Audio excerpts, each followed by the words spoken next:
Howdy, spectators, and welcome to what I'm sure is going to be an uneventful episode of Spec Tales. I'm your most uneventful host, Jake, along with my equally uneventful co-host, Jesus. What's not going on, Jesus?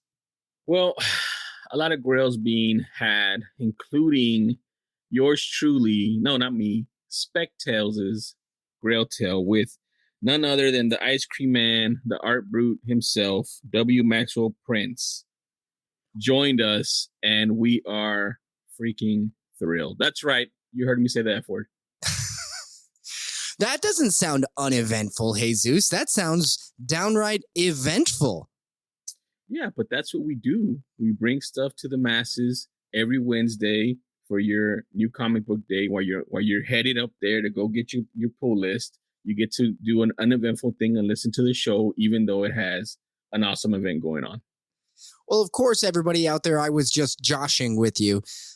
Talking to Maxwell Prince is still one of the biggest highlights of the year when Jesus and I set out on this podcast journey that we're on. Maxwell Prince was really one of the biggest Grail guests we wanted to try to speak to on the show. And it took us about a year and a half to get it all squared away, but we have that interview for you today, right now, at this moment. And we are very happy. It was such an amazing conversation with him. I don't know how it could have gone any better. He was laughing at all of our jokes, even though they were bad. He was telling us about his grails. He even speculated, and I'm telling you right now, listeners, he dropped some news. You got to listen in. It's folded in there, but you got to just tune in.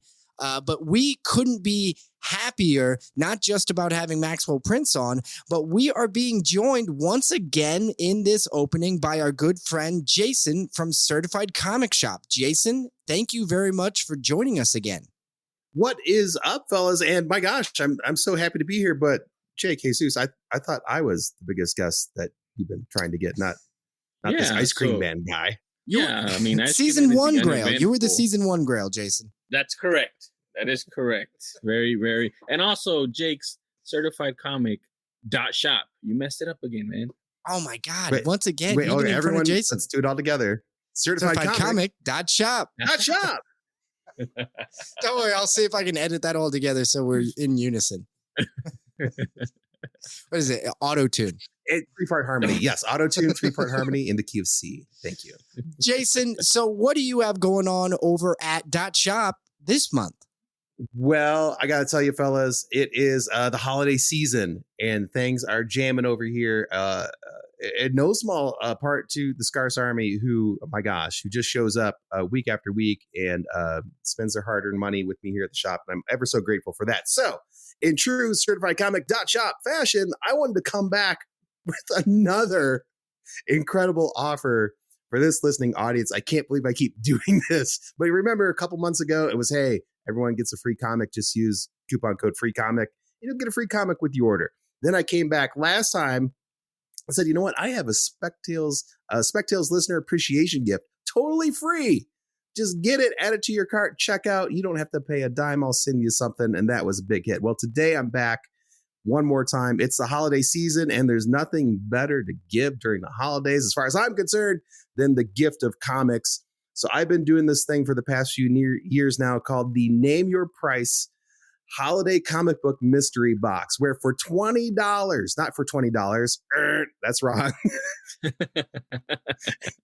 where you'll get 20 comics for however much you want to pay. You can literally name your price, and I will send you 20 comics in a mystery box.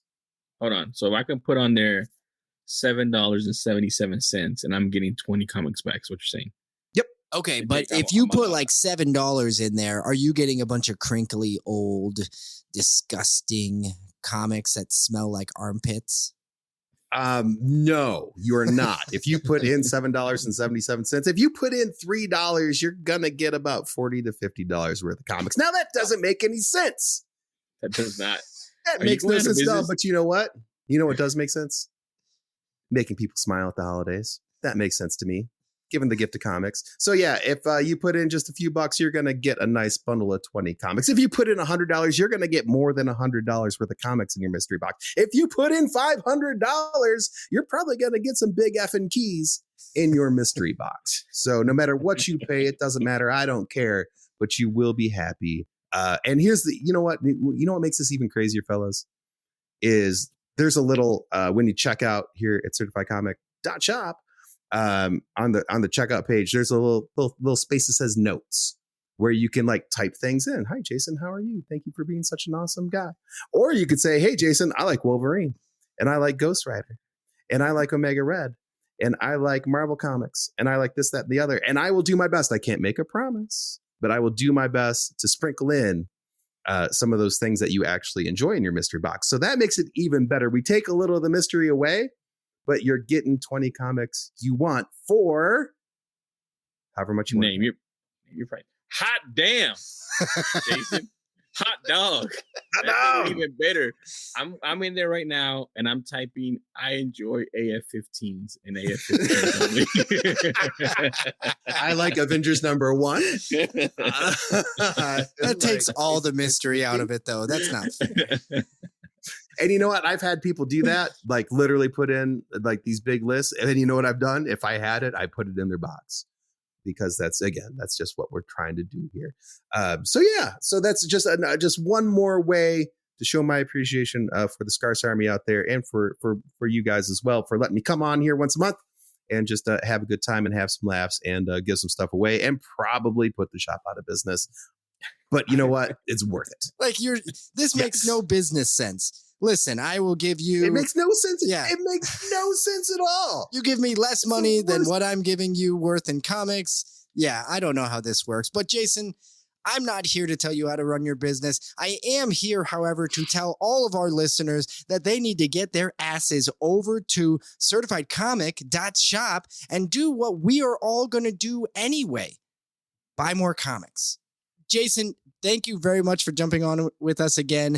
And again, everybody out there, please head on over to certifiedcomic.shop and name your price for a holiday mystery box today.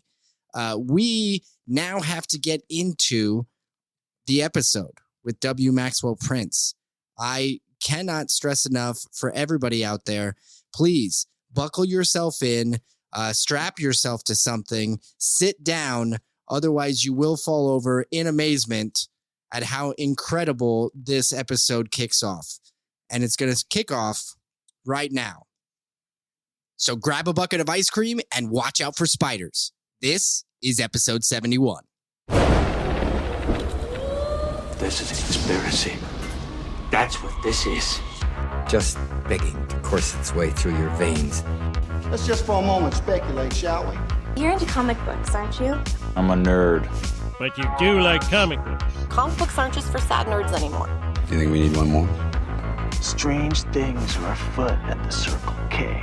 Do you think we need one more? Objection, calls for speculation, move to strike. This is a bad idea. This is a bad idea. All right, we'll get one more. Spec, a comic book podcast with Jake and Jesus. Hello, and thank you all for joining us once again for another installment of our hit podcast game show, What's That Squishy Feeling in My Shoe? The show where unsuspecting podcast guests are awkwardly asked to guess the squishy contents of my shoe. Now, if you're out there listening to this feeling a tad confused right now, you should see the look on the face of this week's guest. Okay, I'm sorry, guys. I'm sorry. That is not true. Have no fear, spectators. You are in the right place. You have not inadvertently clicked into an alternate dimension where Spec Tales is an uncomfortable game show. This week's guest, however, might be a little concerned. He is the writer and co-creator of the wildly entertaining and inventive horror comic series Ice Cream Man, which we have gushed about over and over again on this show. But before Ice Cream Man ever hit the shelves, he and former guest of the show, Martín Morazzo, created the visually striking, soon-to-be re-release series, The Electric Sublime. Of course, I'm speaking about the incredibly talented W. Maxwell Prince. Mr. Prince, or Will, thank you so much for joining us. Hey, thanks for having me. Yeah, and it is a game show. I know Jake doesn't want to say it is very competitive, so I just want to go ahead and win right now. And the way I'm going to win is by saying that Will has mischief and mayhem. Is that correct? As far as your cats go? My cats, yeah, those are my Yes. cats' names. So some of which might be coming into the video at some point because they tend to do that. So I am also a cat person. I have Astro and Nala. Jake is not. So by default, I win, Jake. There you go. That's true. I do have a dog named Rigby, after one of my favorite cartoon characters, and that's what I have. And if you want to know what's squishy in my shoe, you'll have to tune into a different episode because we will not be actually covering that today, everybody. But Will, thank you again for joining us. We are here to talk about quite a few things, including the re-release of the Electric Sublime, now under its original name, Art Brut, correct?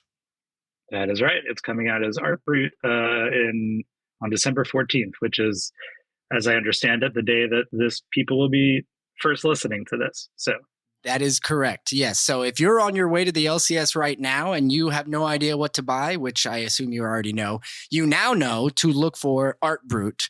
But we're going to get into a little bit more detail on Art Brut in just a moment. But Will, real quick, a little bit of background now. Obviously, we love you for Ice Cream Man, and we could, as we normally do, gush over that series for just hours. But we won't hold you to that. However, even before Art Brut, even before Ice Cream Man, all of it, like you've been in comics for quite some time now. And would you mind explaining sort of where the journey started for you? Sure. So I was in my early 20s. My first jobs in New York City. I worked at publishing houses. I worked for Simon & Schuster and Penguin. On the kind of editorial side. And during those years, I decided, after a life sort of loving literature, both comics and otherwise, that I would take a crack at writing. So started to kind of really just learn how to make comics. So the first thing was comic scripts. I had no idea how you wrote one of those. And the way I learned was I would sort of reverse engineer my favorite issues of comics. So I would take, let's say, an issue of a Grant Morrison comic I like and open up to page 1 and write what was happening in the first panel and then write the dialogue. And that is, to this day, how I structure my own scripts. I put the panel action in bold, and then I put the dialogue in on a separate line in just standard Roman. I know some people use like script writing software, and there are various formats you could use. But yeah, I learned how to do that and tried my hand at a couple little shorts. And then once I felt confident enough in what I was doing, started to write my first what would be graphic novel. And I was super lucky. It took me I started when I was 23. It took me 5 years to make the first one, just because I could only make it as fast as I could pay the artist for it.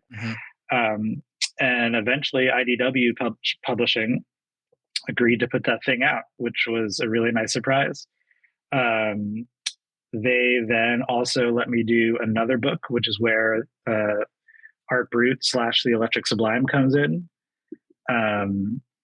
And my working relationship with Martín Morazzo.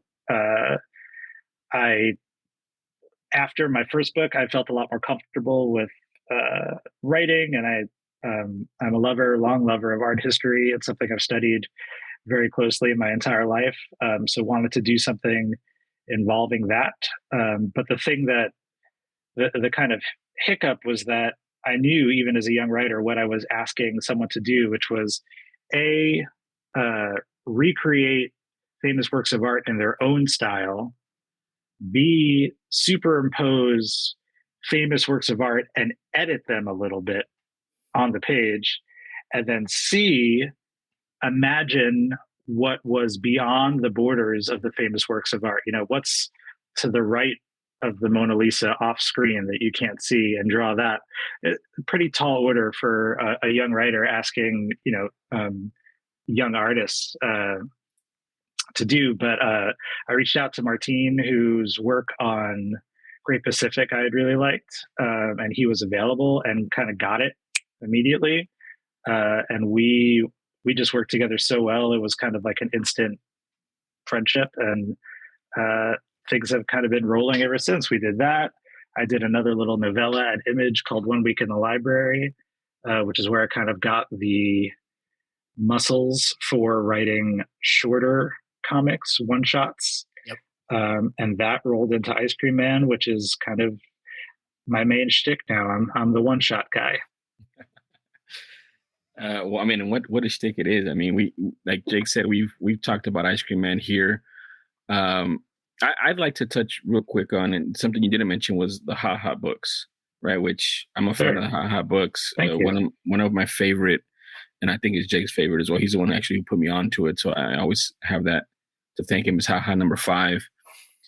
Yep. So how did, I guess, the Ha Ha books come about, and because there's, I mean, I would like to say at least there's a little bit, I mean, of overlap between that and maybe Ice Cream Man as far as one shots and things of that nature.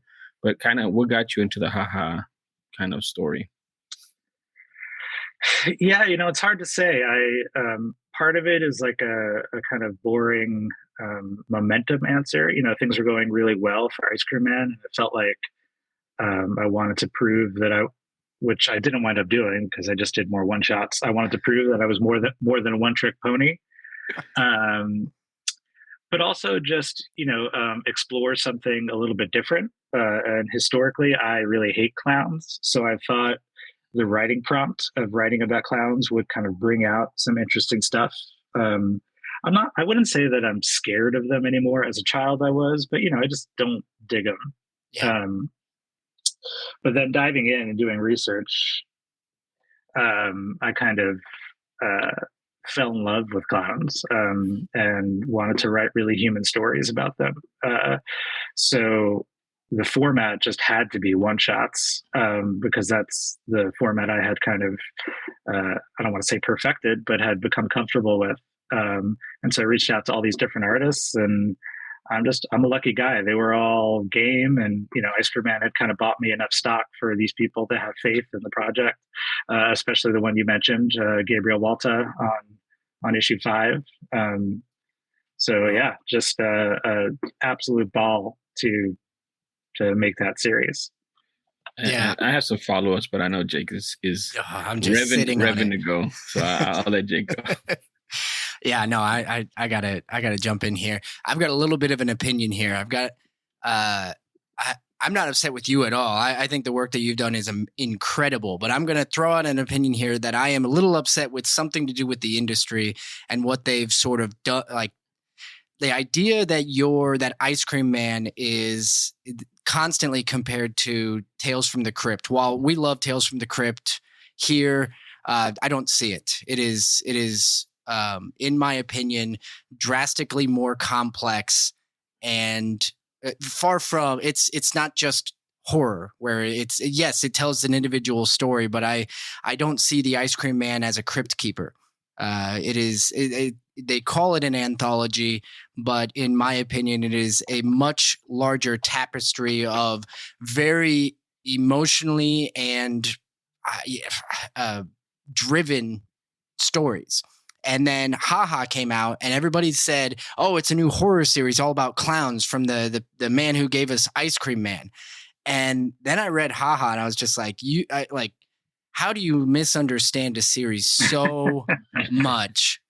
All the variants for the covers were just these terrifying, bloody clowns. And I couldn't be more frustrated. I was just like, I'm not buying you because you clearly didn't read any of this. And I had to, that was during the kind of, there was this little bubble briefly of retailer exclusive variants, you know, where, and I think that bubble has burst, but you'd get for a single issue, like 25 stores wanting to do their own covers, for an issue. And it became clear very quickly who, had and had not read the PDF that I passed along, of the issue that they were doing a cover for. But yeah, that kind of goes back to a kind of larger issue in, I guess, my career. Ice Cream Man, because it has elements of horror, or strangeness in it gets kind of lumped into the horror genre. But I actually know nothing about the horror genre. I don't read horror books. I don't watch horror movies. I don't know. I watched a little bit of Tales of the Crypt when I was a kid, but I don't remember any of them. The real kind of two big touchstones for me, one classic and one modern, were Twilight Zone, which is less horror and more strange, cerebral in a way. Lynch definitely gets into there, and then just wonderful HBO series called High Maintenance, about a weed dealer that drives around New York, delivering to his various customers. He's kind of on the periphery of every story, but the episodes are about these real people in mostly Manhattan and Brooklyn who are just trying to get a little high and get through something in their life. And I was like, oh, what if you could do that, but in a kind of stranger way with this Ice Cream Man? So that's really what went into Ice Cream Man. And we have definitely benefited from all of this kind of horror stuff. But I got nothing when it comes to horror. I don't like to be scared. I don't want to be scared. You do have one of the most terrifying characters I've ever read in a comic, though, right? Like, you're aware of this being a thing. Like he's being modest because he says he doesn't know anything about it yet. He's like, I mean, in fairness, he's kind of, you're kind of recreating certain stuff in comic book format of how creepy and terrifying things can be, even though they're just existential and they're just thought-provoking stuff, right? So I think you're being a little modest with that as far as you don't know about the horror genre. Well, yeah, that gets into like, what is fear? What are we afraid of? What are people really scared of? And the horror genre kind of trades on gore and jump scares and psychological stuff, but day to day we are scared of some more boring things that kind of press on our heads in certain ways. So that's the horror of Ice Cream Man is what if I'm not a good dad? Yeah. That's a very scary thing. And so how can I get that idea into a comic that also sort of is interesting to read and also plays a little bit to this whole game of horror? Yeah, I mean, there's more, but Jake, I already know you gotta cut me off, man. It's all right. It's all right. I'll remember. Blaming me. You got always. But I think we do want to jump into our first segment here. So let's jump right into that.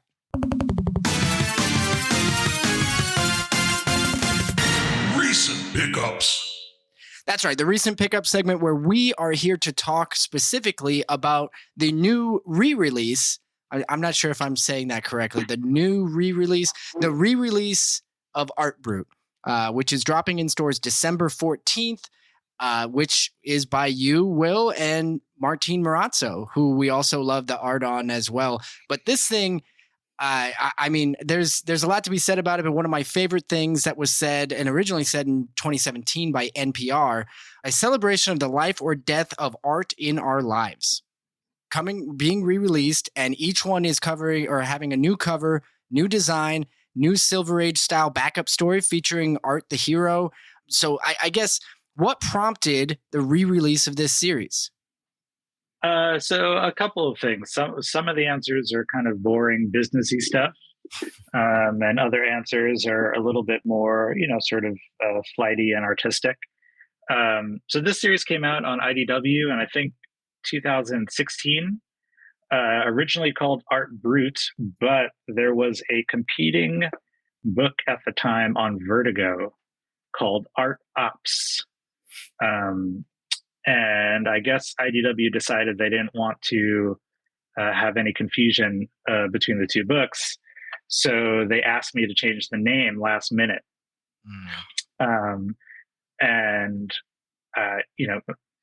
My books are called Ice Cream Man and Ha Ha. I'm not very good at book names. So I came up with what would ultimately be deemed, I think, the worst name for a comic of all time, The Electric Sublime. and that kind of came out, but it was during a period in the comic market where like a fun left of center indie book on IDW would not get much attention, and it didn't get much attention.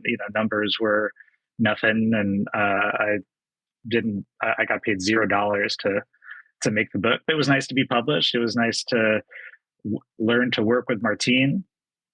And it was after we were done with that where we Martín and I, we did 4 issues and we knew it was going nowhere. So, but we had finally kind of hit our stride as co-creators. So we were like, we got to keep doing something. And that's how Ice Cream Man came about. And, we're now 6 years into that. But the thing about Art Brut / The Electric Sublime is that, I think a lot of comic writers probably read their old stuff and you kind of cringe a little bit. You're like, oh, I can't believe I wrote that line, or, oh, these panels are not set up the way that I would do it now, or whatever. But Art Brut, I never had that. I would look back on it, maybe once or twice a year and go, this is pretty good and fun and like a nice concept that hadn't been done. And I feel like it was a little, ahead of its time. If it had come out on Image in 2019, I feel like it could be still be going now, maybe. But it just, that's not what happened. So years passed, and obviously we worked on Ice Cream Man and still are. And the boring answer is I got the rights back. And I was like, Martín and I have a following now. And I think this book is actually, I'm not just trying to put it out to make money. I think it's a really good story, and it addresses one of my all-time great loves, which is art history and our relationship with art. So I asked Image if they'd be willing to let us do it, but with, instead of it just being this kind of re-release, be like, oh, like it actually has a different name. Like we're doing it the way we always wanted to release it. And they said yes. So things just got rolling, and a guy named Matt Lopez colored the original series. But the new ones that are coming out, Art Brut, they're all re-lettered with brand new covers 3 covers for each issue. And they have new backup stories done in this fun Silver Age style that's done by our whole team at Ice Cream Man, me, Martín, and Chris O'Halloran. Very cool. Nice. So I have a couple questions on that.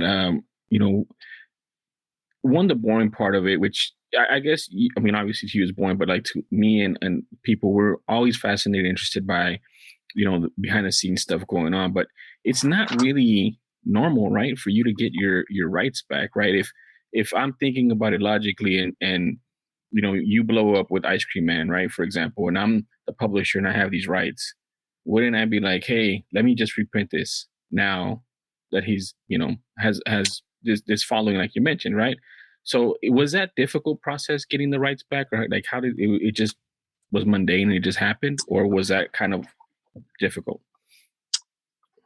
There are a couple kind of ways to answer this. The first thing, and this should be mentioned because this is why they're the best publisher in the business, at Image, it is completely creator owned.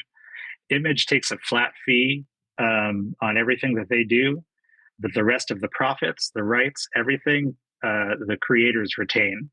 And it's why they are the most desirable publisher to work with if you're someone interested in doing creator-owned work, because no one is going to get their hands in and edit you, and you keep the rights. Anything that might happen in the Hollywood world, which it doesn't happen a lot, but a lot of people get optioned or whatever, which doesn't mean anything, but it happens to everybody. Those are your rights. It's your book. If it's out of print, you're allowed to go take it. So Image is just kind of the best deal in the business. It's not necessarily uncommon to get the rights back to a book. It really depends on the contract you sign with the publisher. And because I had worked in publishing, regular non-comic books for a long time. I was able to, and I didn't have enough money at the time to work with a lawyer, but I was able to advocate for myself well enough to say, hey, like, I see on this contract, you want this thing for 10 years. I'd rather it be 5 years, because if it doesn't do well, maybe I could do something else with it. And they were amenable to that, luckily. So the contract was edited, and so as time passed, I kind of forgot about it and then realized, oh, wait, I think I own this book again. It just sort of, the virtue of time passing, the loveliness of the way the clock moves forward. Eventually, something that wasn't mine became mine. So it's not necessarily uncommon. I think some contracts are better than others. Some publishers are more fair to creators than others. And this was just a case of the rights expired on a certain date, and that date has passed. So it's mine again. Nice. And the follow-up to that is, you mentioned that you guys were hitting your stride, but sales weren't there. So is this book going to be, continuing now with more story? Yeah, and that's like another boring business answer. Like, it kind of depends on the numbers. We did pretty good on issue 1 for a re-release. Not the kind of numbers you would do on a brand new series number 1. But for like reprinted material, it's pretty solid. I would love to do 4 more issues, and that's kind of the goal here, is to re-release this stuff, have people interested in it enough. And the 4 issues are going to be collected in a hardcover with a brand new cover, this beautiful cover that Martín and Matt did. And the idea would be that would be volume 1. And then we could maybe wrap it up in volume 2, or if there's enough interest, even extend it to volume 3. I tend to work in 4-issue increments. I don't know why. That's just how that's how Ice Cream Man goes. That's how Art Brut goes. It's just how my brain works in 4s. So, we would love to continue it, but if issue 4 sells 5,000 copies, then unfortunately, the interest clearly isn't there to continue to do more. So it'll just be a one-time re-release. But my hope is that we, enough people kind of gravitate to this or read it for the first time and are like, oh, I would love to have more art history, fantasy, thriller comics. Well, when I originally read this, the situation was we were having Martín on the show. And at the time we were having him on, of course, because we loved Ice Cream Man so much and we wanted to talk more. And Jesus and I were doing some research, and we found Electric Sublime. And so we dug in and read that as well to prep for the interview. And I read through it, and something that I would describe this to anybody who likes Ice Cream Man. This is, it has similar feelings to it. However, you were calling yourself a one-trick pony earlier as far as the whole single issue thing. This is a narrative. This is a threaded narrative, and you did this before. It is ongoing. Yeah. So my first and last. No, I don't know about that, but yes, you're right. This is a serial narrative, but it's still, I mean, out of the gate grabs you. The initial, there is a schoolroom scene that's very bloody in the first issue that I remember reading and going, yeah, this is definitely the same guys that did Ice Cream. This is the same. These are the same people. And it was funny to me reading that after having read Ice Cream Man. And the thing is they are almost so interchangeable. I could have told you that you did Ice Cream Man first and that this came second from a leveling up perspective, from a creative perspective. It feels like it could be interchangeable, which is wonderful. But the continuation is, I'm sorry, go ahead. Oh, I think just the way the industry works too. So many people don't know about the Electric Sublime / Art Brut that people think this is our new thing. They're mistaken, of course, and we're trying to be very upfront about that in the solicitation materials. Not trying to pull one over on anyone. But you could. But yeah, you could. It's important to respect your readers and their wallets and how hard they work. I know. I'm a dishonest person, unfortunately. I think no. No, we try to do right by the people reading our stuff, because we know how lucky we are, and we know that it could all go away tomorrow. So we're trying to do it the way we see fit. That is a very fair point.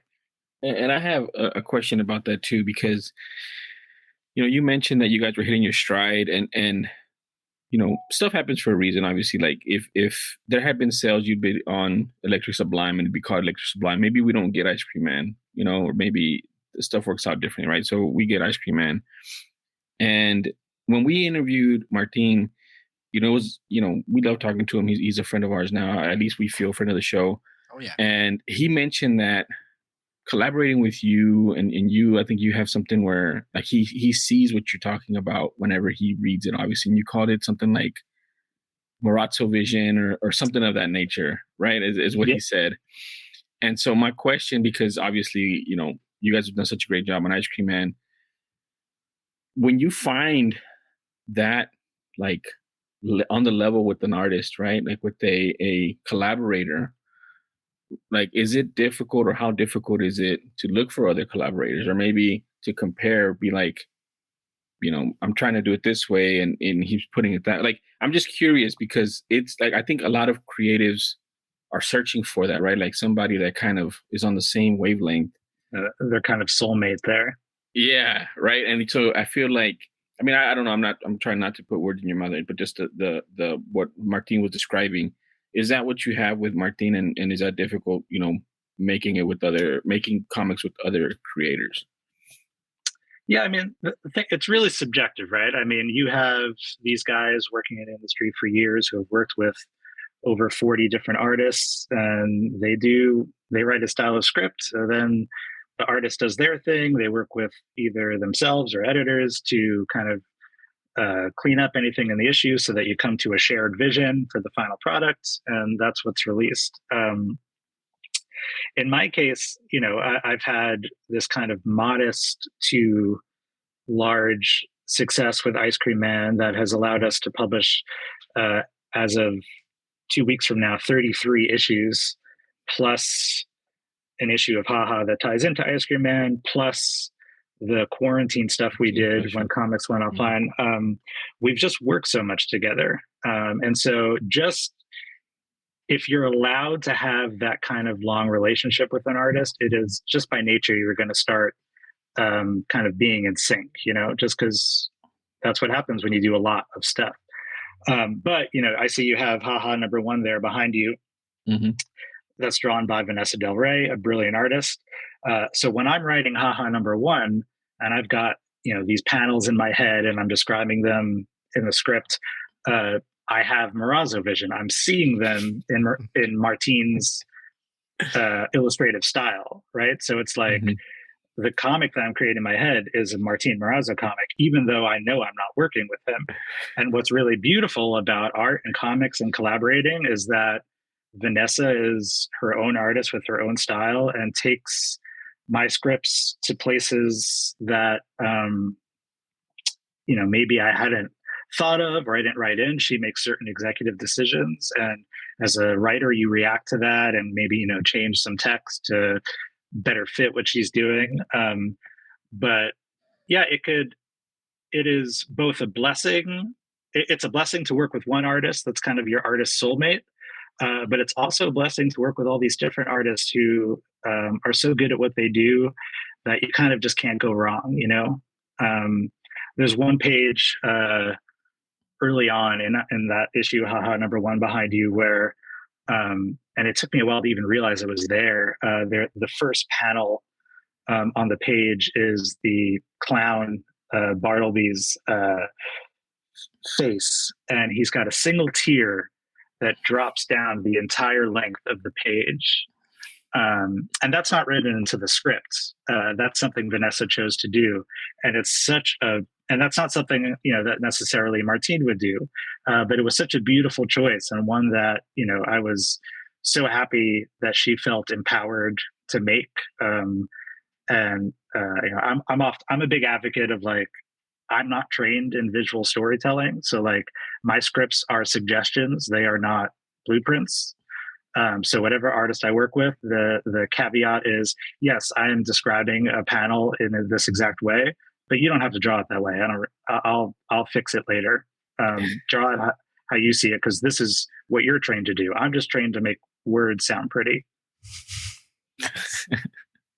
That's awesome. I mean, it's there's nothing I can say to that. That's awesome. And thank you for sharing that with us. And now we know that Martín is your soulmate in a creative collaboration. So I'm really proud of that. He's also just, and I'm sure you know this just from interviewing him, he is just the nicest guy in the world. He's so positive. I can be a pretty negative person. I get pretty pessimistic about the outlook on things. You know, we're always watching our numbers, saying how much runway do we have left? Can we do 40 issues of Ice Cream Man, 50 issues of Ice Cream Man? And when I'm like, oh, I don't know, this seems bad, he'll be like, no, it's great. And he's always right. And things always end up going in the right direction. So he's just like a lovely human being. Oh, he's real nice. Absolutely. Yeah, we knew that right away. Like you said, you just get that impression, and yeah, the power of positivity shines through with Martín. I have two final questions before we move on to our next segment.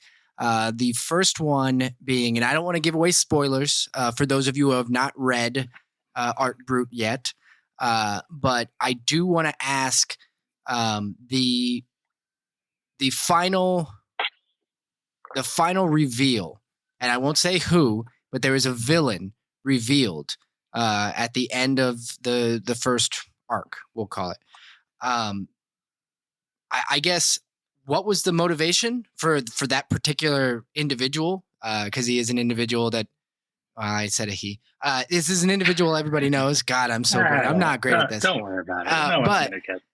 But what was the motivation behind using that individual? And do you already know like the bigger story that plays into, where it goes? Well, there was, and again, I'll do my best as you did to not spoil too much. There is a motif that runs throughout Art Brut that sort of hints to this person. It's subtle, and you kind of have to be a little. No, I don't. You don't have to be an art history nerd, but you have to kind of really be paying attention to be like, oh, what are the images that I keep seeing? Like, what is the through line here? And how does that relate to some famous art that I know? And so he was always kind of the natural. Again, I said he too, so there we go. Your options are now limited as to who you might think is on the last page of the book. Yeah, everything was leading to this person. And, I had plans for more.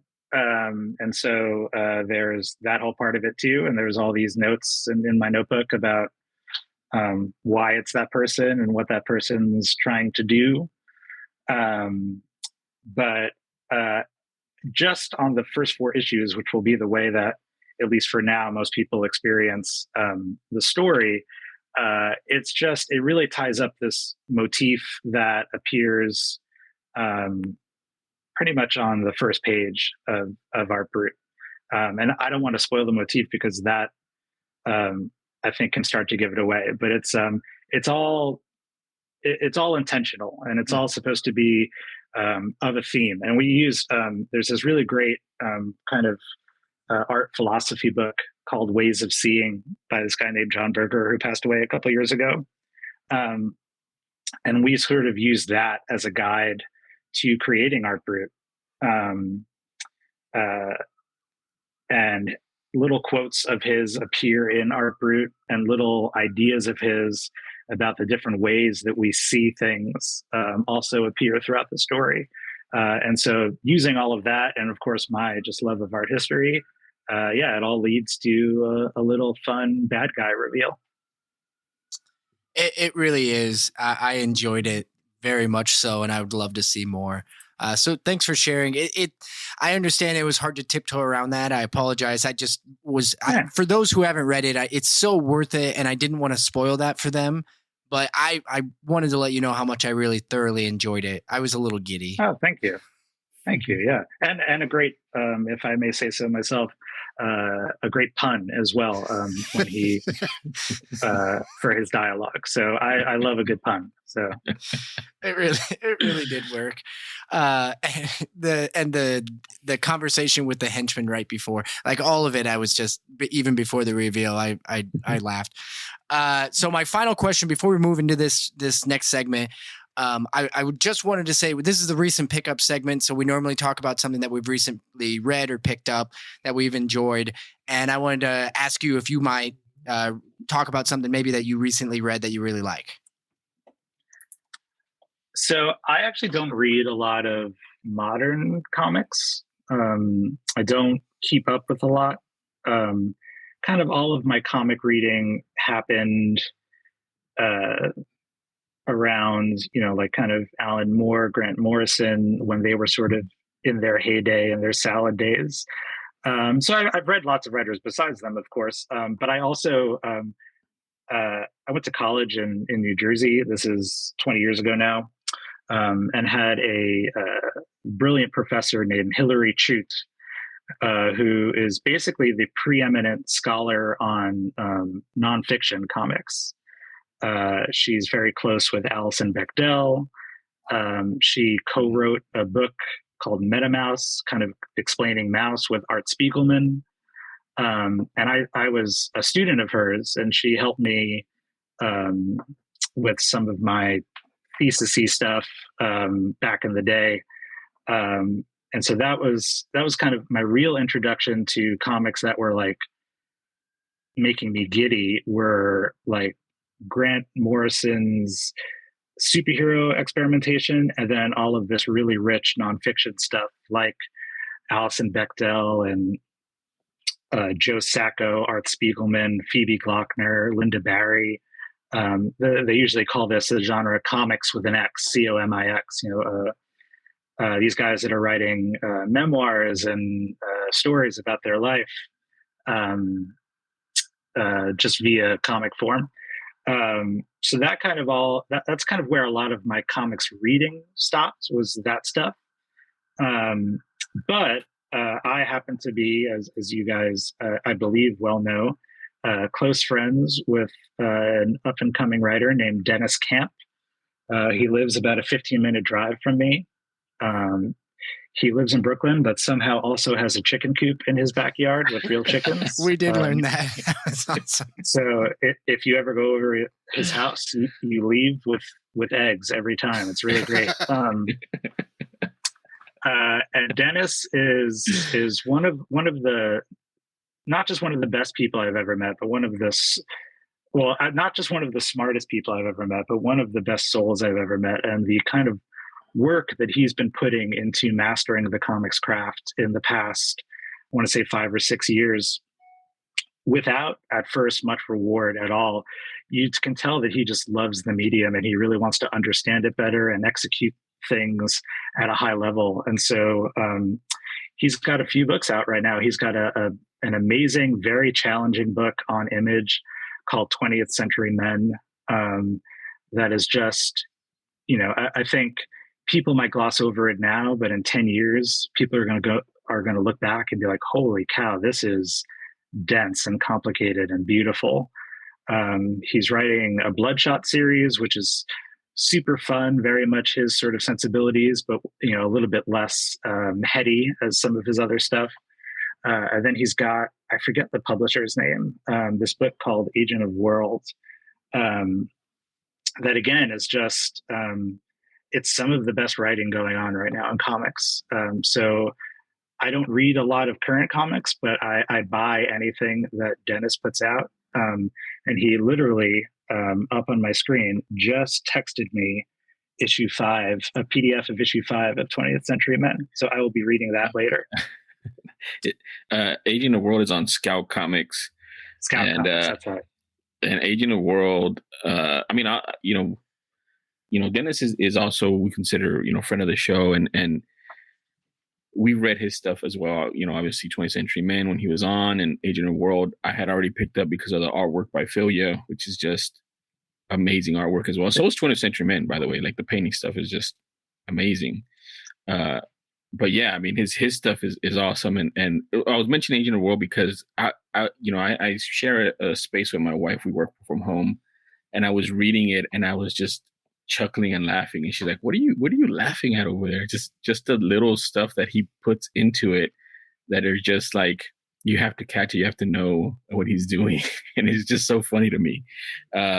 So Agent of the World is one of my books that I'm reading right now. That's one of my favorites. And then 20th Century Men is something that I'm also reading. And I agree with you. I think it's very different and unique in the comic space right now. So I'm just interested to see where it's going to keep going. So if you couldn't go ahead and forward me issue 5, I'd be very... I say this to a lot of people, and especially to a lot of editors, that I think, it's only a matter of time before... the thing about Dennis, the difference between him and I, we're working in the indie comic space, and when you're successful in that space, you start to get some calls, from the big two over there. I don't really have any interest in ever doing that stuff. I do have one little special secret project that's going on with one of them that I can't talk about, but it's small, and it's according to my needs, let's say, in terms of writing and continuity and all that sort of stuff. Because I don't know continuity. I'm not up to date. So I was like, yeah, sure, I'll write for you guys, but I refuse to read 3 years of books to try to catch up. So, but anyway, Dennis, on the other hand, though, such a cerebral and smart writer, could also make, I think, the best Superman series of the past 10 years. I think his range is that wide. He can wear a lot of different hats. So yeah, my recent pickups are all Dennis Camp pickups, and I also pick up eggs from his house. So my pickups are all Dennis Camp all the time. Eggs count. Yeah. Oh man, that's funny. All right. We should have done eggs as Dennis Camp eggs as speculation when he was on the show. And we can still do that. They can be for this episode too. But the next segment is not the speculation segment. It is the Grail Tale. Grail Tale. Grail Tale. Grail Tale. Grail Tale. The Grail Tale segment. Beautiful harmonizing. I wish I could say that was me, but it was not. We had one where I was singing. It was not good. Anyway, this is the segment where we're going to ask you for your Grail Tale, Will, just to describe a book or collectible or something of yours that is that you hold more dearly than anything else within the collectible space. Maybe something that's inspired you or something like that. So if you would, take the mic. Sure. So I'm going to go with two different things, because my comic answers are going to be a little boring, because I'm not, as I said, a huge collector. I don't, I read everything digitally now. I have really bad eyes. So it's hard for me to, like, even on like a regular issue, like open up, I need to be able to zoom in. I read regular books on an iPad just because I make the font size, like this big. That's just genetics. Nothing much I can do about that. But, on the comic side, kind of speaking to what my interests were and what really got me into the world of comics, I have 2 separate copies of each issue of the original Flex Mentallo series. Oh, very cool. And that, has since been re-released as a hardcover with this really beautiful cover, but it was recolored. And there's some disagreement between people as to whether that recoloring was an improvement or a step backwards. I know at the time, Morrison and Quitely were displeased with the way the original was colored. And though I honor their opinions and desires as the creator of the book, I staunchly disagree with them. I really love and enjoy the colors in the original Flex Mentallo. And you could, if you Google online, like Flex Mentallo colors, the first images that come up are some A/B shots of like what was in the original and what was in the recoloring. So my goal one day is once I get the energy to do so, is to have one of those 4-issue collections professionally bound as a hardcover. And there are some services online that do that for you and do some nice foil stamping with the logo on the cover and stuff for your private collection. So that's my comic Grail. My all-time Grail.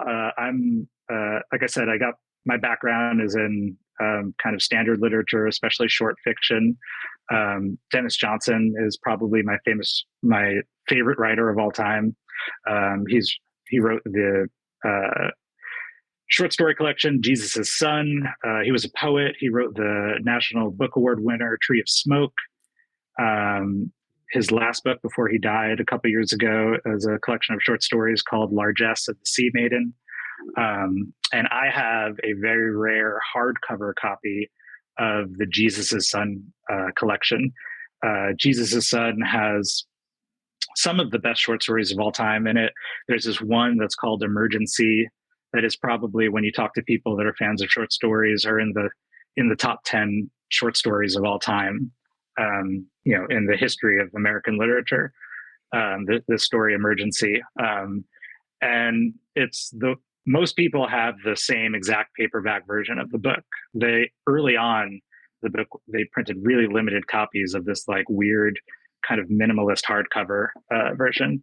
And going back to chickens in this place in Maine called the Chicken Barn, which is this huge old chicken complex that was emptied out to be like a vintage bookstore and antique store. I found a copy of the hardcover for $2. It goes on eBay for like, $400 or something. And it was just this beautiful thing. My favorite writer in one of my favorite states, revolving around chickens, which as everything seems to now.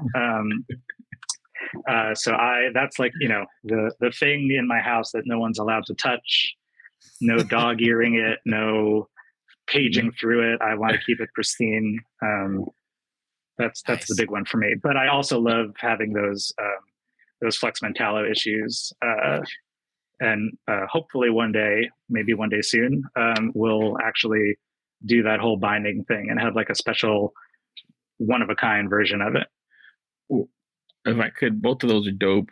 It's a literal barn find is what you had right there with the exactly short story, which is pretty awesome. Harkens back to those days. I have a question, man. I love short stories. For me, Ted Chiang is one of my favorite short story writers. He's obviously more modern, but I feel he's so efficient. Does the story of your life, does that fall anywhere up there for you? In top, 20 short stories? And I'm sure you're familiar with Ted Chiang, but do you yeah. There? I wouldn't necessarily say it's so hard. The list is ever changing. And my kind of guiding stars are a mixture of the kind of mid-century people and then these like sort of modern, postmodern people. So Dennis Johnson is always number one. George Saunders, also modern. I just read, he just had a new book come out called Liberation Day. Brilliant. And then you go back to like Raymond Carver.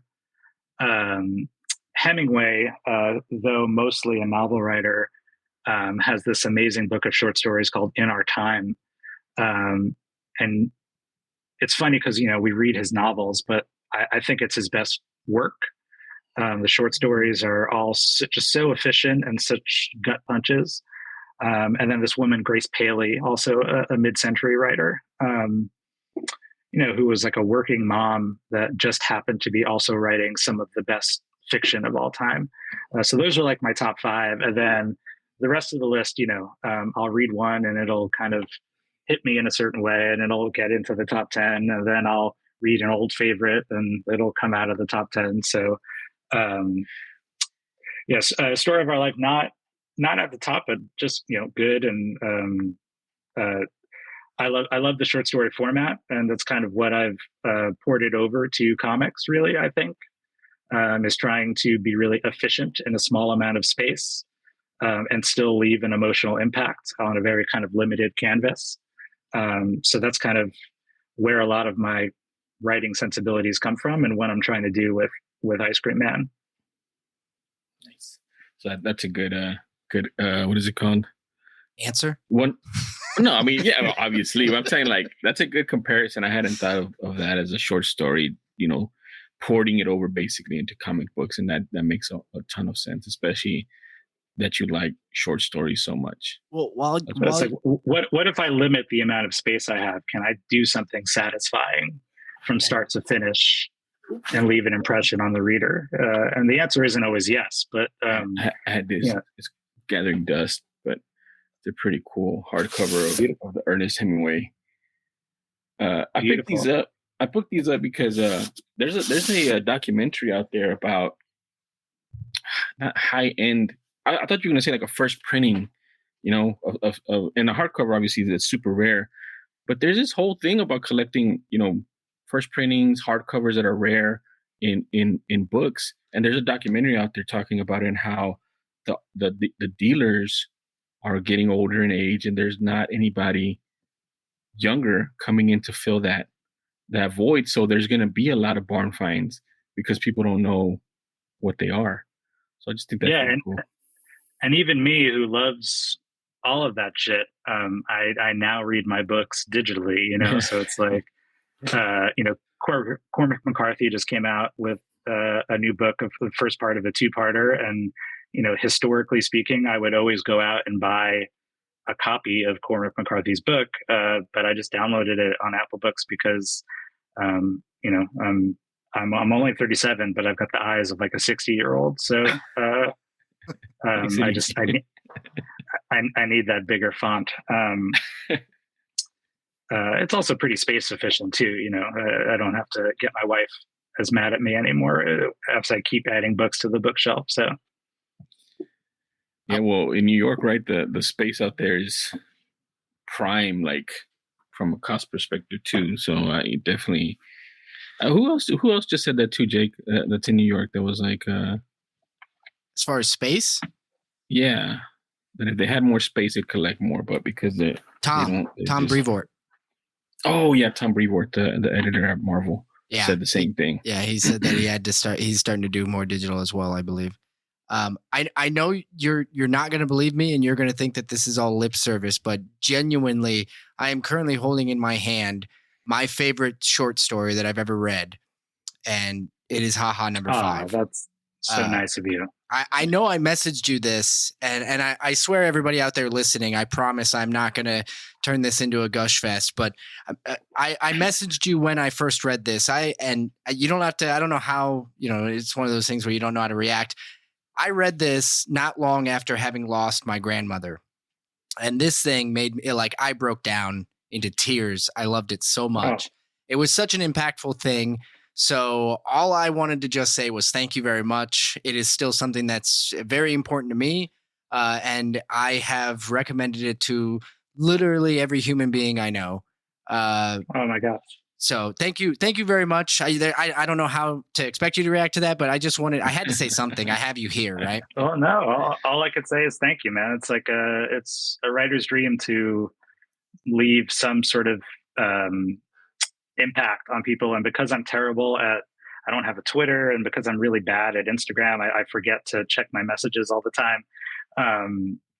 I don't always get that feedback, and so I start to wonder, like, is there are people digging the books? Are people taking away from it what I hope they're taking away from? And so to hear that, what was intended to be a kind of emotional issue was received emotionally at a hard time in your life, it's about as much as a writer can dream for in terms of their final product and what it does once it leaves their hands. So Yeah, it was one of those scenarios where it was like I immediately was like, oh my God, they didn't charge enough for this book. This book is so like they could have charged so much more because it was just that emotional to me where it was an emotional time in my life, something that I still, I think back to often.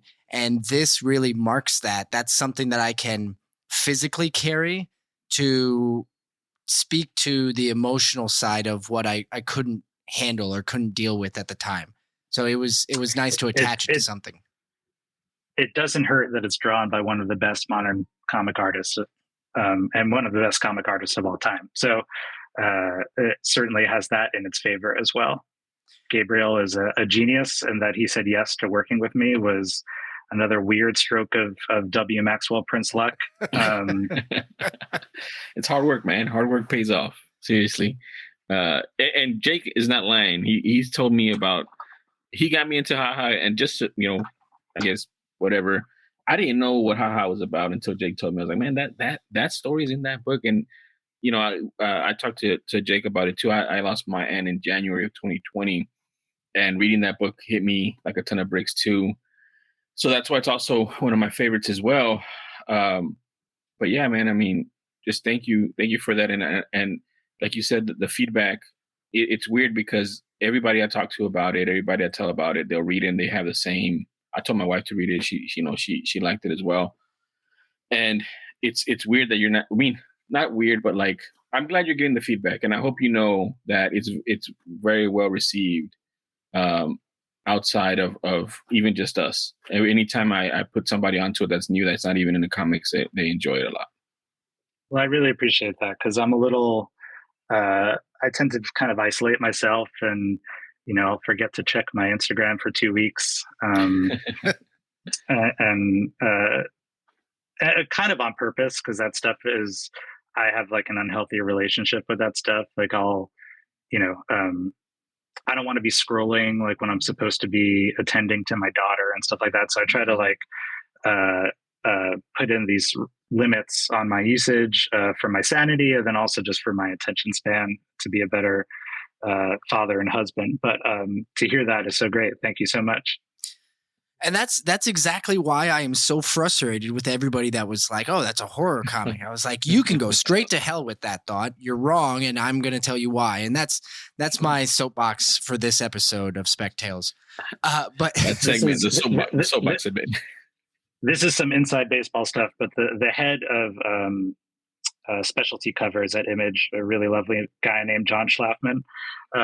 There are some very funny back and forth between me and him about these covers that would come in. And, the store at that point had already commissioned the artist. The artist had done a lot of work, but clearly hadn't read the PDF. I mean, these things were all available to read. I made sure that anyone working on number 1, number 2, number 3, number 4 had the issue to read before they went into drawing it.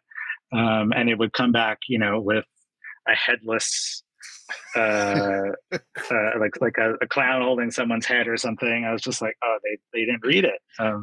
This is a sad story about an old grandma. Like this, there's no horror here at all. And then half of the specialty covers have blood and guts on them. But I'm not complaining because those stores, kind of helped us reach more people too. Yeah. So it all kind of works out in the end. That's what I was going to ask. Do you have, you mentioned, because it's Image as well, right? So do you have control over like, oh no, that's not going on there? Or is it just like, does Image have the control? Like, no, they're the best. They give creators the control. So anything that comes through has to be approved by me. Yeah, it's just, I don't understand how they have such a good deal, but it is the best one. And if you're lucky enough to work with them, then you could make some really good stuff on your own terms. Nice. All right. Well, we have one final segment, and we'll make short work of it, but we need to get into speculation. The a speculation segment where we're going to talk about something, a book or a collectible that we feel might have been lost, forgotten, or maybe just undervalued. And we have a lot of listeners out there that are collectors, a lot of people looking for that value. Jesus, you traditionally kick us off. Would you do the honors? I have two. And this, again, is just coincidence. They are W. Maxwell Prince issues. I don't know how that happened. It just so happened to turn out that way. The first one we're going to talk about is the one we talked about at the beginning, which is Electric Sublime. Obviously, when there's a reprint and it changes name, you're going to want the original that has Electric Sublime on it. So I, was fortunate enough to have a podcast where I had a guest tell us that Electric Sublime was really good. And we went back and I got Electric Sublime over a year ago. I read it. I enjoyed it. And right now it's going, I think, for anything between, $5 to $10. But now it's being reprinted. It's going to have a whole new life. I feel it's going to be well received. It should have been well received back then. Like you mentioned, probably ahead of its time. So that one, Electric Sublime #1, definitely get that one. And then 2, we made mention of this several times.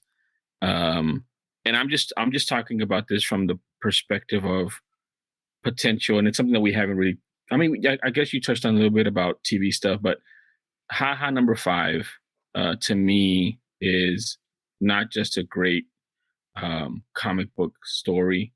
It's a great story, and it should be told in other mediums as well, in my opinion. So if you're out there, HaHa #5, I think it has some variants on it as well. Maybe don't get the ones that are bloody and gory, but maybe just get some that are cool. So HaHa #5 is also my speculation pick. That book, again, I think it's going for cover price, if not $5-10 in pristine condition. I think I have 2 or 3 copies. I have some here displayed. I think this is #6, which I like as well. Thank you. Yeah, our whole Seuss thing that we really drove into the ground there.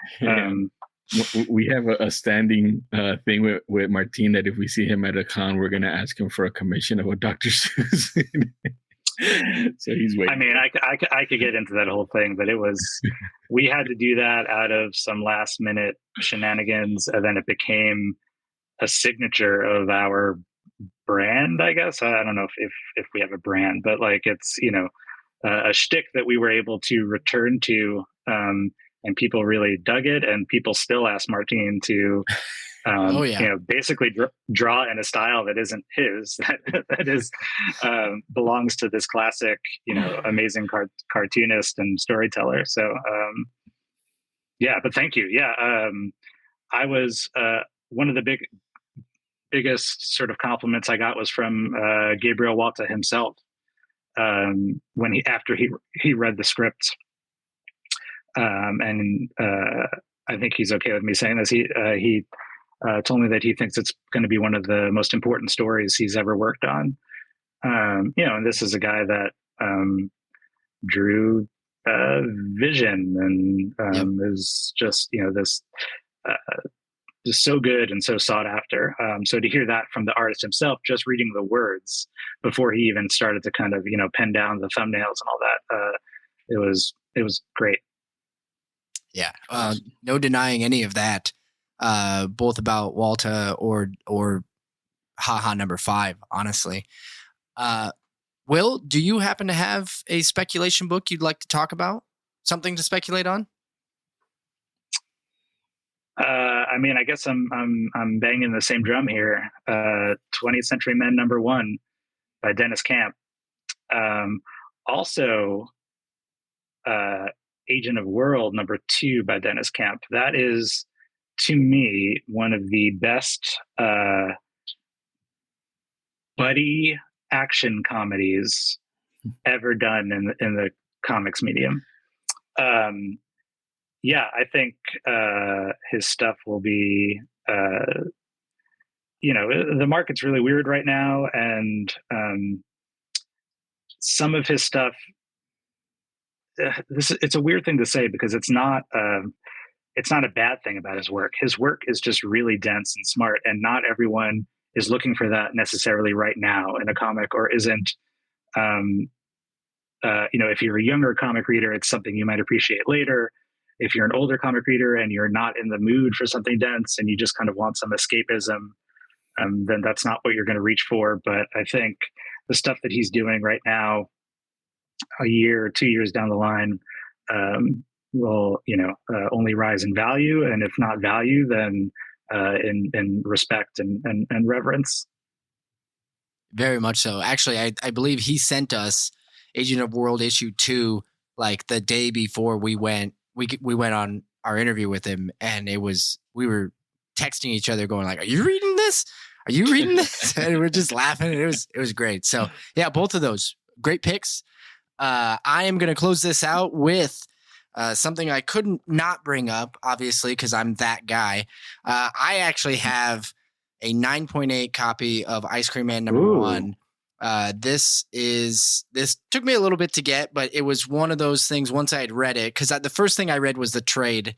It was the trade on this, but had to have this in a protected case, had to have it in the highest grade I could find. And so this is my spec book. We've talked about it so many times, it's uncountable, but Ice Cream Man #1, to me, this is something everybody needs in their collection. If you are a collector, and from a speculation standpoint, I think that there are still legs here for some sort of a transition to the screen. And I would be remiss if I didn't at least bring up that this was previously optioned, correct? Previously optioned, and then it got sent to Quibi, which folded very quickly. But I will say that there is some very interesting stuff happening with it right now, being done by some very interesting people. That is very interesting. Yeah, that's as much as I can say. Wonderful. No, that's that is enough. Pineapples or something. Yeah. No, that was No, I mean, obviously, we're thankful that you even mentioned that to us, because we're big fans, right? Like, we're big fans. So even for us to know that there's something going on, it's going to make us excited. So thank you for letting us know. Awesome. Excited to hear more official news on that. Hoping soon. These things take it's so goddamn slow. It's ridiculous. Well, good luck with that, of course. If you need any assistance or any advice on it, please feel free to ask. We'd love to tell you how we feel about it. But that is going to conclude this episode of Spec Tales. Will, this has been an absolute treat. This was a goal of ours to talk to you. Pretty much it was the reason why we started the podcast. I'm not going to lie. Oh my God. Thank you. Seriously, it's a double Grail, because this is one of our Grails to have you on our podcast. So thank you, dude. That's really so nice. I'm sorry. I'm sorry. I'm such a terrible social media user. I could have came on earlier. It's all right. But, we really just love your work. So the fact that we could even read your work is a privilege enough. But having the platform to get a chance to speak to you really was it was a selfish endeavor on our part. So we appreciate you indulging us by coming on and talking. But genuinely, thank you for all of that. And for everybody out there listening, we want to remind you that Art Brut is in stores. If you are on your way to your LCS, we know a lot of you listen while you're on your way. Guido, I'm talking to you. You need to pick up Art Brut. It is a wonderful series. And I think anybody out there who likes good comics is not going to be disappointed. And if you're an Ice Cream Man fan, one of the variant covers of Art Brut #1 is a recreation of the Ice Cream Man #1 cover, but in Art Brut style. So there's some crossover appeal there. Definitely. Sounds like it's got my name on it. Yeah, for sure. All right. Well, that's going to do it. Thanks, everybody out there, for listening. Catch you next week.